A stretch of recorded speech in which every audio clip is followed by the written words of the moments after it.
Hello everyone, welcome to the Guruji UP board channel. Exercise number 4.3 द्विघात समीकरण chapter का नाम है। इसमें हमने क्वेश्चन नंबर 4 तक पढ़ लिया है, क्वेश्चन नंबर 5 तक। आज हम क्वेश्चन नंबर 6 पढ़ेंगे और 6 में कहा जा रहा है एक आयताकार खेत का विकर्ण उसकी छोटी भुजा से 60 मीटर अधिक लंबा है। यदि बड़ी भुजा छोटी भुजा से 30 मीटर अधिक हो तो खेत की भुजाएं ज्ञात कीजिए। सबसे पहले यहाँ पर आकृति देखेंगे किस प्रकार की बनाई जानी है। आकृति किस प्रकार की बनेगी क्वेश्चन पढ़कर ही पता चल रहा है। इसमें यह कहा जा रहा है, क्वेश्चन नंबर है 6। इसमें यह कहा जा रहा है कि एक आयताकार खेत का विकर्ण, जो खेत है वो है आयताकार। आयत किसे कहते हैं? जिनमें आमने सामने की भुजा बराबर होती है, यानी या इसके बराबर होती है या इसके बराबर होती है। आयताकार खेत का विकर्ण, विकर्ण जो होता है वो बीचों बीच से डाला जाता है या बीचों बीच में होता है। ये देखिए, ये क्या कहलाएगा? इसका विकर्ण। अब इसका कुछ नाम दे देते हैं, ABCD। ये पूरा खेत हो गया, खेत का नाम है ABCD, जो कि आयताकार खेत है। तो यहाँ पर लिख भी सकते हैं जिस प्रकार से हमने बनाया है, माना आयताकार खेत ABCD है, क्योंकि इसको एक खेत का नाम दिया गया है। तो आयताकार खेत क्या है? ABCD है। अब इसमें कहा क्या जा रहा है कि आयताकार खेत का जो विकर्ण है, ये जो है वो छोटी भुजा से 60 मीटर अधिक लंबा है। तो इसमें देखिए, यह देखिए एक भुजा है, यह देखिए एक भुजा है और यह देखिए एक भुजा है। अगर देखा जाए तो इतने सिर्फ ABC देखा जाए तो एक त्रिभुज बन रहा है, जिसमें इसका नाम बता दिया कि विकर्ण है अर्थात कर्ण है, और एक ये लंब है और ये एक क्या कह सकते हैं? आधार। लेकिन देखा जाए तो ये एक विकर्ण हो गया यानी कर्ण हो गया, और ये भुजा और इस भुजा में बड़ी भुजा कौन दिख रही है? तो ये इसकी लंबाई ज़्यादा है अर्थात यह बड़ी भुजा है, और बची यह हो जाएगी कौन सी? छोटी भुजा। तो ये छोटी भुजा जो है ये कौन सी भुजा है? इसका नाम हो जाएगा, मान लेते हैं कौन सी भुजा है, ये है छोटी भुजा। तो ये कौन सी भुजा हो जाएगी? ये हो जाएगी बड़ी भुजा, और उसके बाद यह हो जाएगा विकर्ण। पहले इसको समझते हैं। विकर्ण उसकी छोटी भुजा से 60 मीटर अधिक लंबा है। ये जो विकर्ण है इस भुजा से यानी इसकी भुजा से 60 मीटर अधिक लंबा है, यानी प्लस कितना करेंगे? 60 करेंगे। तो छोटी भुजा अभी कुछ नहीं है, तो पहले हम मान लेते हैं कि छोटी भुजा कुछ है। तो यहाँ लिख लेते हैं, माना छोटी भुजा बराबर x। अगर इसमें सेंटीमीटर या मीटर दिया गया हो, मीटर दिया गया है, तो यह भी किस में रहेगा? मीटर में रहेगा। माना छोटी भुजा x है। अब इसमें प्रश्न के अनुसार चलते हैं कि क्या कहा जा रहा है। प्रश्नानुसार यहाँ पर कहा जा रहा है कि जो ये छोटी भुजा है, छोटी भुजा विकर्ण जो है छोटी भुजा से 60 मीटर अधिक लंबा है। तो लिखेंगे विकर्ण बराबर, विकर्ण को कर्ण भी कहेंगे, यहाँ लिखेंगे विकर्ण जो है वह छोटी भुजा क्या है? x। जहाँ छोटी भुजा बोलेंगे, क्योंकि छोटी भुजा की जगह पर क्या लिखना है? x।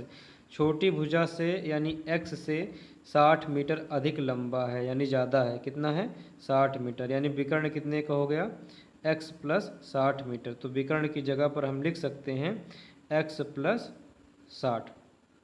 और उसके बाद फिर क्या दिया गया है? यदि बड़ी भुजा, क्या बताया जा रहा है?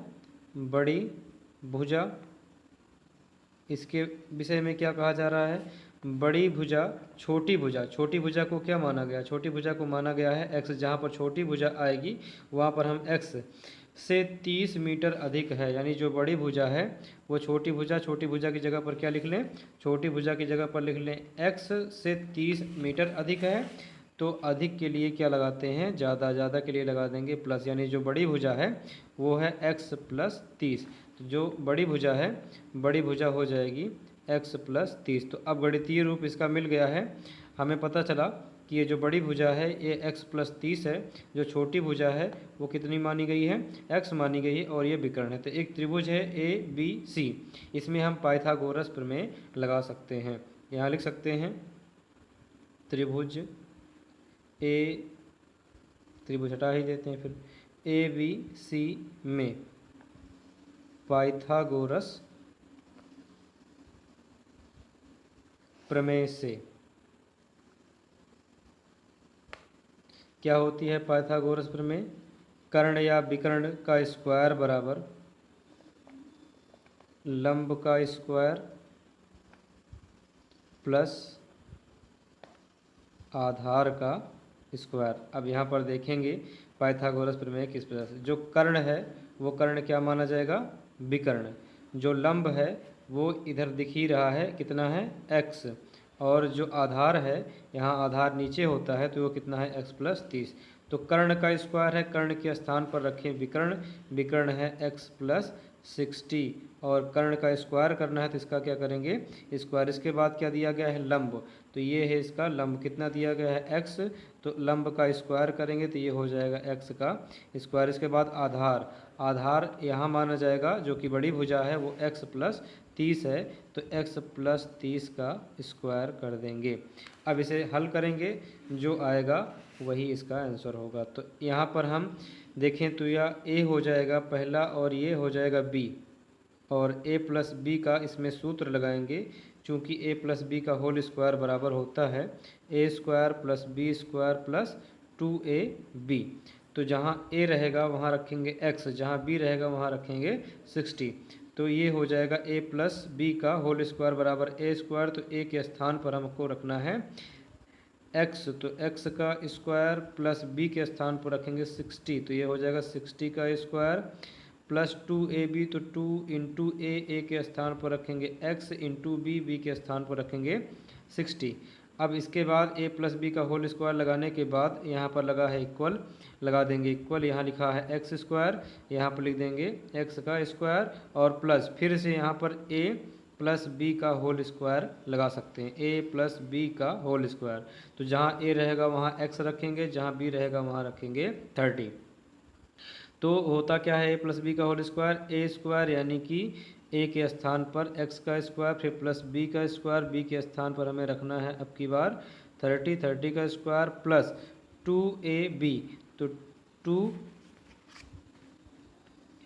इंटू a के स्थान पर रखेंगे x, और इंटू b के स्थान पर रखेंगे 30, तो ये हो जाएगा इंटू 30। अब इसको सॉल्व करेंगे, यहाँ पर देखेंगे x स्क्वायर प्लस 60 का स्क्वायर, 6 का स्क्वायर हो जाएगा 36, और 0 का स्क्वायर 00, प्लस 2 का x में गुणा 2x, 2x का 60 में गुणा कराएंगे, 60 दूना 120 x हो जाएगा, और इसके बाद यहाँ पर लिखेंगे x स्क्वायर हो जाएगा 2x स्क्वायर, और उसके बाद यहाँ पर प्लस 30 का स्क्वायर करेंगे तो 3 का स्क्वायर 9, 0 का स्क्वायर 00, और उसके बाद प्लस 2 तिहाई 6, यानी कि 2 का 30 में गुणा कराएंगे 60x। अब सबको पक्षांतर करेंगे, ये आएगा x square plus 3600 plus 120x plus 2x square इधर आएगा तो माइनस 2x स्क्वायर, प्लस 900 इधर आएगा तो माइनस 900, और उसके बाद प्लस 60 इधर आएगा तो माइनस 60x हो जाएगा, और पक्षांतर करने पर बराबर बचेगा 0।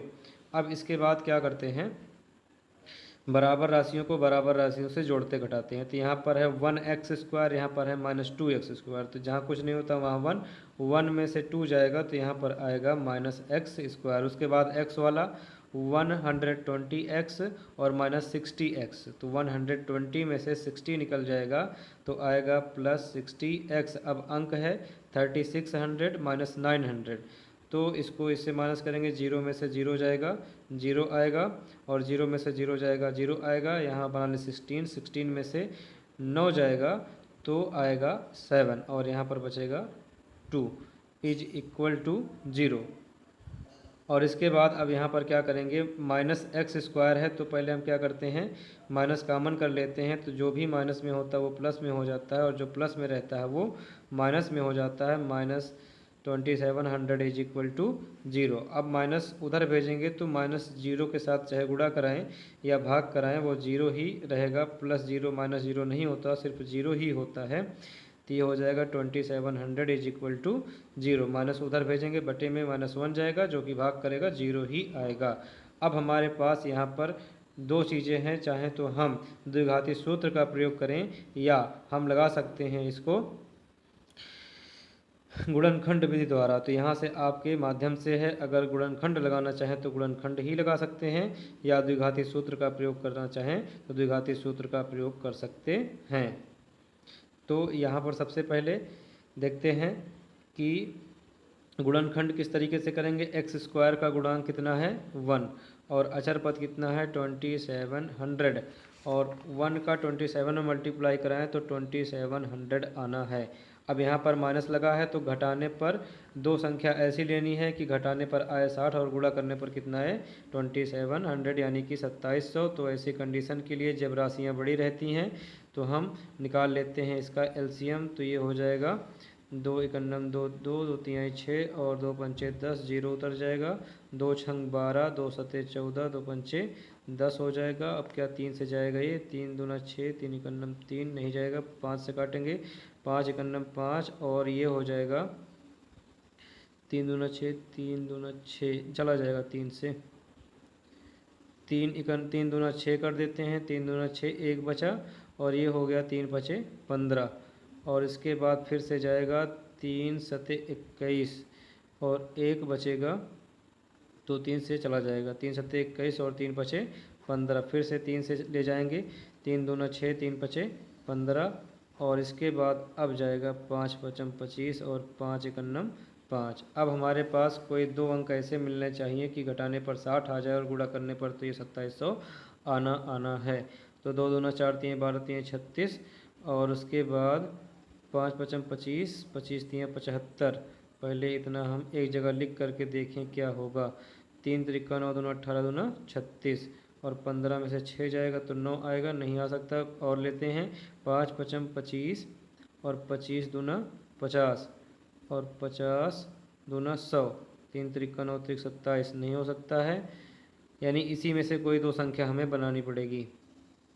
अब यहाँ पर कुछ ऐसा करें कि हमें दो अंक मिले जो घटाने पर कितना है आ जाए 60। तो ऐसा करते हैं कि 5 गुणे 2, 2 पंचे कितना हो गया 10 और 3 त्रिका कितना कर दें 9, तो 3 त्रिका 9 हुआ, 5 दूना ये निकल गया और ये निकल गया, 5 दूना 10, तो 9 और गुणे 10 कितना हो जाएगा 90 माइनस और इसके बाद 5 3 15 दूना 30, यानी यही 3 बचे हुए हैं, 5 3 15 दूना 30। इसी तरीके से कुछ जोड़ घटाना करके हमें निकालना पड़ता है इसी में से एलसीएम के माध्यम से।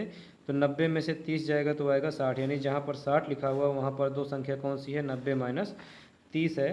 तो एक्स स्क्वायर माइनस 60 की जगह पर लिखेंगे 90 माइनस 30 और उसके बाद x लिखा है, x लिखेंगे 2700 is equal to 0। X square minus 90 का x में मल्टीप्लाई 90x माइनस माइनस हो जाएगा प्लस 30 का x में multiply 30x minus 2700 is equal to 0। तो इसमें x कामन करें तो x माइनस 90 आएगा, x निकल गया, x बचा, x निकल गया 90 बचा, प्लस 30 कामन करेंगे तो यहाँ पर बचेगा x और उसके बाद 30 कामन करने पर तो 3 9 27 हो जाएगा और 0 निकल जाएगा। तो ये हो जाएगा x minus 90 is equal to 0। और उसके बाद देखेंगे जब हमारा दोनों ये सही होता है तो इसका मतलब हमारा गुणनखंड सही होता है। तो यहाँ पर x माइनस 90 निकल जाएगा तो x बचेगा प्लस x माइनस 90 निकल जाएगा तो 30 इज इक्वल टू 0। अगर गुणनखंड विधि आपने पढ़ी है तो यह अच्छे से समझ में आएगा, नहीं तो इसके पहले वाली एक्सरसाइज में गुणनखंड विधि अच्छी से समझाई गई है, उसे आप ज़रूर देखें। इसके बाद पहला खंड x minus 90 is equal to 0, तो x is equal to plus 90 या x का मान हो गया। दूसरा खंड x plus 30 is equal to 0, तो x is equal to minus 30 और माइनस का मान जो होता है वो अमान्य होता है, तो यहाँ पर लिखेंगे अमान्य। तो अतः x किसे माना गया था, x माना गया था छोटी भुजा को, तो यहाँ पर लिखेंगे अतः छोटी भुजा x इज इक्वल टू या बराबर x is equal to 90 metre, और उसके बाद विकर्ण कितना हो जाएगा, बड़ी भुजा x प्लस 30। तो यहाँ पर लिख सकते हैं बड़ी भुजा x प्लस 30 है, तो x इज इक्वल टू कितना रखना है 90, और प्लस 30 इज इक्वल टू हो जाएगा 120 मीटर, और बचा हुआ है विकर्ण। तो विकर्ण x प्लस 60 है, तो विकर्ण भी चाहें तो हम दिखा सकते हैं। तो विकर्ण is equal to x plus 60 is equal to X के स्थान पर x is equal to 90 plus 60 is equal to 150 metre. वैसे केवल भुजा ही बतानी थी, तो इसका आंसर 90 और इसका अंदर आंसर 120 आ गया। अगर विकर्ण बताना चाहें तो बता देंगे, नहीं तो इसकी ज़रूरत नहीं है। तो नेक्स्ट क्वेश्चन देखते हैं कि क्या कहा जा रहा है। नेक्स्ट क्वेश्चन में है दो संख्याओं के वर्गों का अंतर 180 है। छोटी संख्या का वर्ग बड़ी संख्या का 8 गुना है। दोनों संख्याएं ज्ञात कीजिए। तो सबसे पहले इसमें दो संख्याओं के वर्गों का अंतर, यानी दो संख्या लेनी है, उसका वर्ग करना है, दोनों को आपस में माइनस कर देना है। और कहा गया है कि छोटी संख्या का वर्ग बड़ी संख्या का 8 गुना है। तो लिखेंगे यहाँ पर, देखिए एक संख्या को x मानेंगे और एक संख्या को y मानेंगे, लेकिन ध्यान दीजिएगा दो संख्याओं के वर्गों का अंतर 180। अंतर का मतलब क्या है, घटाना। तो घटाने का तरीका क्या होता है कि पहले हमें बड़ी संख्या रखनी पड़ती है। जैसे 5 में से 4 में से 3 ही घटा लेते हैं, 4 में से 3 घटाएं तब जाके प्लस 1 आएगा, यानी यहाँ पर धनात्मक दिया गया है, धनात्मक अंतर आया। इसका मतलब है कि क्या है कि बड़ी संख्या पहले रखी गई है और छोटी संख्या बाद में रखी गई है, तब जाके कोई धनात्मक संख्या मिली है। तो इसका मतलब पहले हमको बड़ी संख्या को कुछ मानना पड़ेगा और उसके बाद छोटी संख्या को कुछ मानना पड़ेगा। तो यहाँ पर लिखेंगे क्वेश्चन नंबर 7 है, यहाँ लिखेंगे माना, पहले कौन सी संख्या, बड़ी संख्या, माना बड़ी संख्या बराबर x तथा छोटी संख्या बराबर y। अब इसी के आधार पर बड़ी संख्या की बात होगी तो x रख देना, और छोटी संख्या की बात होगी तो y रख देना। चलिए देखते हैं कि क्या रखना है। इसमें ये कहा जा रहा है कि दो संख्याओं के वर्गों का अंतर 180 है। तो ये हो गई दो संख्या x और y, इनके वर्गों का अंतर 180 है। तो ये कौन कह रहा है, प्रश्न कह रहा है। तो हम प्रश्न के अनुसार चलेंगे, अर्थात प्रश्नानुसार दो संख्याओं x और y, इनका वर्ग, इनके वर्गों का क्या करना है, अंतर। अंतर का मतलब माइनस, और वर्गों का अंतर है 180। ये हो जाएगा समीकरण नंबर 1। और उसके बाद और भी कुछ कहा जा रहा है कि छोटी संख्या का वर्ग, तो देखेंगे छोटी संख्या क्या है, y ना। तो यहाँ पर लिखेंगे और छोटी संख्या y, इसका वर्ग, छोटी संख्या का वर्ग कहाँ चला गया, छोटी संख्या का वर्ग बड़ी संख्या का 8 गुना है। तो बड़ी संख्या कौन सी है, x, इसका कितना गुना है, 8 गुना, यानी कि इसमें 8 से गुणा कर दें तो 8 का x में गुणा कितना हो जाएगा, 8x, यानी हमारे पास y स्क्वायर बराबर कितना है, 8x। यह हो जाएगा समीकरण 2। देखिए जहाँ y स्क्वायर, वहाँ पर समझ लीजिए y स्क्वायर बराबर कितना रखना है, 8x। तो यहाँ लिखेंगे y square is equal to 8x समीकरण 1 में रखने पर।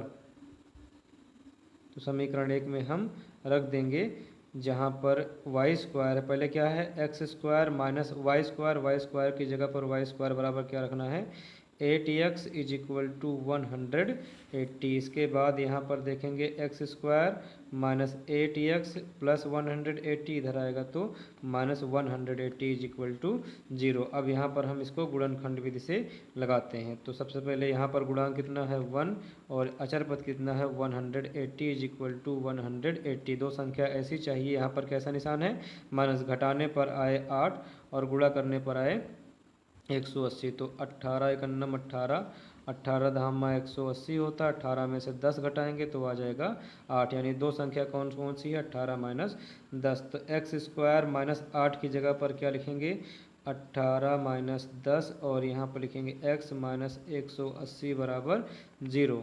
और इसके बाद एक्स स्क्वायर माइनस 18 का x में multiply 18x minus minus plus हो जाएगा 10 का x में multiply 10x minus 180 is equal to 0। x common करेंगे तो यहाँ x बचेगा, माइनस x निकल गया तो यहाँ पर क्या बचेगा 18, प्लस यहाँ पर 10 कामन करेंगे तो x बचेगा, माइनस अगर 10 यहाँ पर कामन करेंगे तो 18 धामा होता है 180, यानी यहाँ पर बचेगा 18। और उसके बाद x माइनस 18 दोनों में है तो इसका मतलब गुणनखंड सही है। तो x माइनस 18 को एक जगह नोट करेंगे, कॉमन कर लेंगे। यहाँ से x माइनस 18 निकला तो यहाँ बचा x, यहाँ से बचा कितना प्लस 10 इज इक्वल टू 0। और इसके बाद पहला खंड x minus 18 is equal to 0, तो x इज इक्वल टू आएगा 18। दूसरा खंड x plus 10 is equal to 0, तो x is equal to minus 10, जो कि क्या है, जो कि है अमान्य। क्यों है, क्योंकि माइनस में मान आया हुआ है। तो x, अब यहाँ पर हम बड़ी भुजा और छोटी भुजा का मान बता सकते हैं। तो क्या पूछा गया है इसमें, पहले ये देखेंगे। इसमें कहा गया 8 गुना, संख्याएं कौन कौन सी हैं वह ज्ञात कीजिए। तो यहाँ पर x का, पहले x का मान आया है तो एक संख्या तो x है, दूसरी संख्या क्या है y। तो x का मान हम समीकरण नंबर 2 में रख दें तो y का मान पता चल जाएगा। लिखेंगे x इज इक्वल टू 18 समीकरण 2 में रखने पर, तो समीकरण 2 है y square is equal to 8x। तो y square is equal to 8x में हमें रखना है 8 और x के स्थान पर रखना है 18। Y square is equal to 8 का 18 में मल्टीप्लाई होता है 144। वाई इज इक्वल टू, कभी भी स्क्वायर हटता है तो बराबर के उधर जितना भी होता है उसमें रूट लग जाता है, और 144 का वर्गमूल होता है 12। तो y बराबर आ गया 12। अब इसके बाद यहाँ पर अतः बड़ी संख्या x बराबर लिख सकते हैं, क्योंकि x और y दोनों मिल चुका है। अतः बड़ी संख्या x इज इक्वल टू कितना है 18, तथा छोटी संख्या y इज इक्वल टू, छोटी संख्या क्या माने हैं y माने हैं, तो y इज इक्वल टू निकाला गया 12। दोनों का वर्गों का अंतर कितना आना चाहिए 180, क्योंकि यहाँ पर कहा गया है कि दो संख्याओं के वर्गों का अंतर कितना है 180 है। तो अगर हम इनका दोनों का वर्ग करें 18 का स्क्वायर माइनस 12 का स्क्वायर, तो दोनों को घटाने पर 180 आना चाहिए। ये आपका वर्ग है। आप लोग 18 गुणे 18 करेंगे, जितना आएगा यहाँ लिखेंगे, और माइनस 12 गुणे 12 करेंगे, जितना आएगा यहाँ लिखेंगे। उसके बाद देखेंगे तो 180 आएगा, तो समझ लीजिएगा दोनों अंक सही है, नहीं तो गलत है। नेक्स्ट क्वेश्चन नंबर देखते हैं, क्वेश्चन नंबर 8। क्वेश्चन नंबर 8 में कहा जा रहा है एक रेलगाड़ी समान चाल से 360 किलोमीटर की दूरी तय करती है।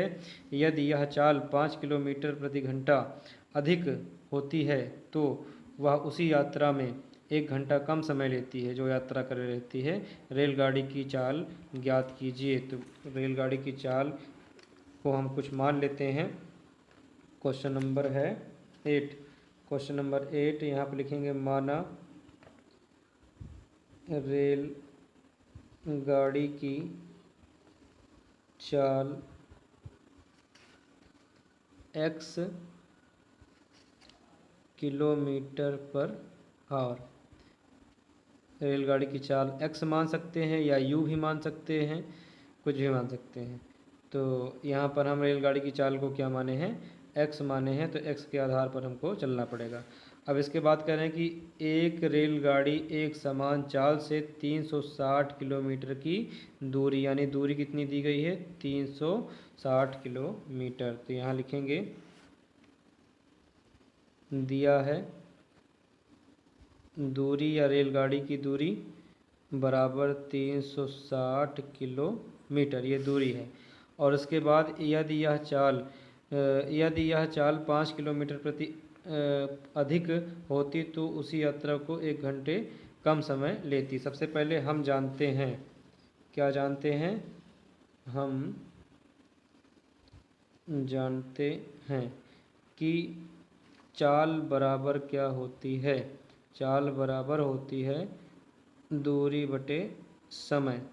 और समय बराबर क्या होता है, क्योंकि हमें सारा काम समय से करना है, तो समय बराबर, समय को इधर कर देंगे, चाल को इधर कर देंगे, तो समय बराबर होता है दूरी बटे चाल। तो समय बराबर क्या होगा, समय बराबर होगा दूरी, दूरी कितनी है 360, और बटे चाल, चाल कितनी है x, तो ये हो जाएगा समय 360 बटे x आवर। तो इसके बाद क्या करेंगे, पहला समय है। अब इसके बाद हम प्रश्न के अनुसार चलेंगे। प्रश्नानुसार प्रश्न क्या कह रहा है कि 360 बटे x, तो ये पहला चाल है। देखिए ये जो समय है वो कितना घंटे है, इतना घंटे, कितना है, जो भी है इतना ही घंटे है, यानी कितना है 360 बटे x, ये कोई मान लेते हैं समय है। अब इस समय में 1 घंटे कम लगते हैं। देखो यहाँ पर लिखा है कि यदि यह चाल 5 किलोमीटर प्रति घंटे अधिक होती, यही चाल देखिए 360 बटे एक्स, एक्स जहाँ पर क्या है चाल है, कह रहे हैं कि यदि यह चाल 5 किलोमीटर प्रति घंटा अधिक होती, तो ये चाल जो है 5 किलोमीटर प्रति घंटा अधिक होती, तो इसमें क्या करेंगे प्लस 5 कर देंगे, अधिक होती तो वह उसी यात्रा में 1 घंटा कम समय लेती। जो समय लग रहा है उसमें कितना समय कम लगता, 1 घंटा कम समय लगता। तो कम के लिए क्या लगाते हैं माइनस। अब इसको उधर भेज देंगे और इसको इधर कर लेंगे, ये हो जाएगा 360 बटे एक्स, ये प्लस में है, इधर आएगा तो माइनस 360 बटे एक्स प्लस 5 बराबर, ये -1 उधर जाएगा तो ये हो जाएगा +1। अब 360 ध्यान से देखेंगे तो इसमें कॉमन है इस तरीके का। इसके पहले वाली प्रश्नावली में एक क्वेश्चन आया था सेम एज उसी तरीके से है।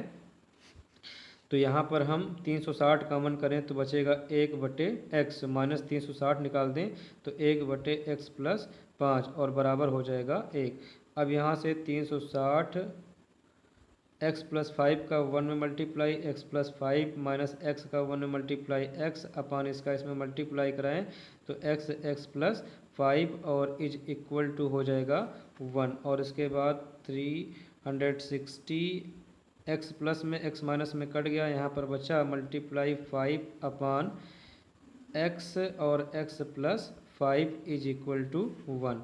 अब इसका इसमें मल्टीप्लाई करें, 5 का 0 में मल्टीप्लाई हो जाएगा 0, 5 का 6 में मल्टीप्लाई 30, तो 5 का 3 में मल्टीप्लाई 15, 15 में 3 ऐड करेंगे तो ये हो जाएगा 18, और upon x plus 5 is equal to 1 upon 1, इसका इसमें मल्टीप्लाई हो जाएगा 1800 इज इक्वल टू इसका इसमें मल्टीप्लाई x प्लस 5। अब इसके बाद क्या करेंगे, 1800 इज इक्वल टू एक्स का x में multiply x square plus x का 5 में मल्टीप्लाई 5x। अब ध्यान से देखिएगा यहाँ पर हम पक्षांतर ना करके इम्प्लाइज दैट लगाएंगे। इम्प्लाइज दैट का मतलब क्या होता है, अगर इसको हम इधर लिखना चाहें, इसको इधर लिखना चाहें तो इम्प्लाइज दैट लगा करके लिख सकते हैं, इसमें चिन्ह परिवर्तन नहीं दिखाएंगे।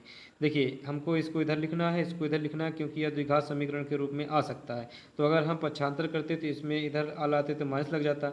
अगर इम्प्लाइज दैट लगता है तो ये पूरा, यानी जितना बराबर के उधर है उसको इधर कर सकते हैं और जितना बराबर के उधर है उसको इधर कर सकते हैं। तो x square minus 5 plus 5x इधर आया और उधर जाएगा तो 1800 ऐसे लिख दिया जाएगा। देखिए ये इम्प्लाइज दैट है। इम्प्लाइज दैट क्या करता है, सारा खंड इधर का उधर कर देता है, जो कि चिन्ह परिवर्तन नहीं होने देता। तो x square plus 5x plus 1800 इधर लाएंगे तो माइनस 1800 बराबर हो जाएगा 0। अब यहाँ पर इसका गुणनखंड करेंगे तो यहाँ पर देखेंगे कि यहाँ पर जो है उसका गुणनखंड 1 है और इसके बाद यहाँ पर है 1800, तो 1 का 1800 में गुणा कराएंगे तो आएगा 1800, और माइनस लगा घटाने पर कितना है 5, और गुणा करने पर कितना है 1800। संख्या बड़ी होने पर हम क्या करते हैं, इसका एलसीएम पहले नोट करते हैं कि इसका एलसीएम क्या आएगा।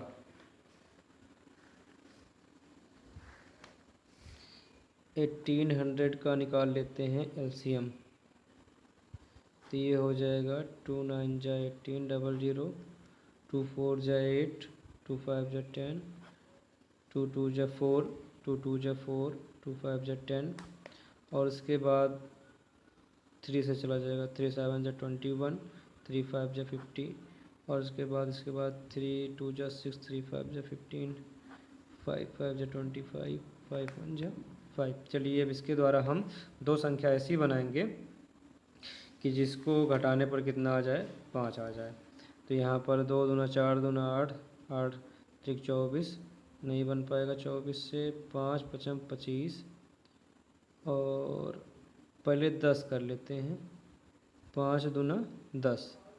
ये दो संख्या यहाँ से निकल गई। ऐसा करते हैं, पहले यहाँ लिख लेते हैं 2, कितनी बार 2 है, 3 बार, तो 2 गुणे 2 गुणे 2, उसके बाद 1 2, तो यहाँ पर 2 बार 3 है और 2 बार है 5। तो यहाँ पर देखेंगे 2 दूना 4 और 4 दूना 8, और 8 पंचे कितना हो गया, 40। ये इतनी संख्या यहाँ से निकल गई है। तो एक संख्या है 40, और दूसरा कितना है, 5 3 15, 15 3 45, और 45 में से 40 जाएगा तो कितना आएगा, 5। यानी जहाँ पर 5 है वहाँ पर लिखेंगे 45 माइनस 40। तो इसी तरीके से दो संख्या हम निकालते हैं। तो चलिए शुरू करते हैं। यहाँ पर एक्स स्क्वायर प्लस 5 की जगह पर लिखेंगे 45 माइनस 40, और उसके बाद x minus 1800 is equal to 0। तो एक्स स्क्वायर प्लस 45 का x में मल्टीप्लाई 45 x होगा, माइनस 40 का x में 40, x minus 1800 is equal to, ये हो जाएगा 0। और यहाँ से क्या करें, x कॉमन करें तो x प्लस 45 माइनस 40 कॉमन करें तो x माइनस 45 हो जाएगा, और इसके बाद x प्लस 45 और एक ब्रैकेट में, और ये होगा x माइनस, ये हट गया तो ये हट गया, माइनस 40 इज इक्वल टू 0। अब पहला खंड क्या है, x प्लस 45, तो यहाँ पर लिखेंगे x plus 45 is equal to 0, तो x is equal to minus 45, जो कि रहेगा अमान्य क्योंकि माइनस में है। दूसरा खंड क्या है, x माइनस 40, तो यहाँ लिखेंगे x minus 40 is equal to 0, तो x इज इक्वल टू ये हो जाएगा 40। तो इतना मान्य है क्योंकि ये प्लस में है। तो हमें क्या ज्ञात करना है, रेलगाड़ी की चाल। तो लिखेंगे अतः रेल गाड़ी की चाल x इज इक्वल टू 40, और मात्रक क्या माना गया है, किलोमीटर पर आवर। तो किलोमीटर प्रति घंटे यहाँ पर इसे हम लिख सकते हैं, यही इसका आंसर होगा। नेक्स्ट देखते हैं। नेक्स्ट क्वेश्चन कौन सा है, 9। क्वेश्चन नंबर 9, दो पानी के नल एक साथ एक हौज में 9 होल 3/8 घंटों में भर सकते हैं। बड़े व्यास वाला नल हौज को भरने में कम व्यास वाले नल से 10 घंटे में कम समय लेता है। प्रत्येक द्वारा अलग से हौज को भरने में समय ज्ञात कीजिए। तो 9, 10 और 11 ये 3 क्वेश्चन मिलेंगे नेक्स्ट वीडियो में। तब तक इसको आप पढ़ते रहिए और निरंतर प्रयास करते रहिए। धन्यवाद।